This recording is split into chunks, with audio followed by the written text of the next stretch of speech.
تشبث و غمخوری‌های حکومت کشور به خصوص اساسگزار صلح و وحدت ملی پیشوای ملت پرزیدنت جمهوری تاجیکستان محترم امامعلی رحمان نسبت اشخاصی که با حکم تقدیر امکانیتشان محدود گشته است بی‌نظیر است.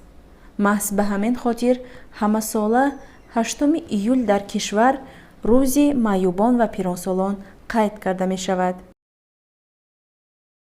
در عرفه روز معیوبان و پیرانسالان ما تصمیم گرفتیم که از حالت یکی از شخصان امکانیتش محدود که 2 سال قبل بر اثر ترکش نقطه فروش سوزشواری ضرر جسمانی دیده بود خبردار شویم.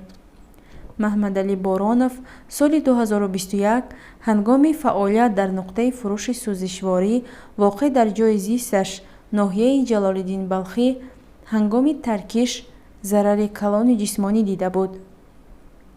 طبق معلومات نزدیکان هیچ کس از زنده ماندن او امید نداشت.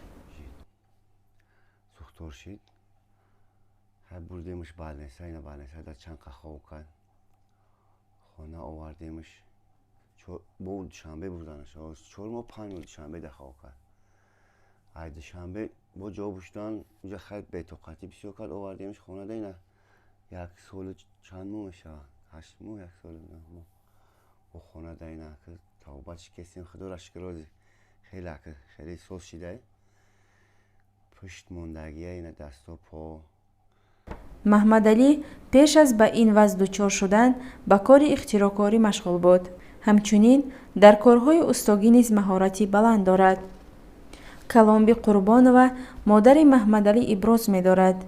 پسرم در جای خوابش نیز به ساختن و تعمیر هر گونه اسباب‌های خانه مشغول می شود. از چوبچه‌های یخماس خانه‌چه برای پرندگان ساخته است که خیلی زیبا می باشد. امید داریم که او شفای کامل می یابد و دوباره به حالت اوله برمیگردد. اینا که 2 سال شد بازی میخپیمش راه میگرده. استوستا که در وقت شکتی ممکن که 1 سال دیگه در شبو بگیره راست شو خیلی در دختر هم با گفتی دختر هم خیلی اینا که 2 سال شد محمدعلی نه اینا که راه میگرده.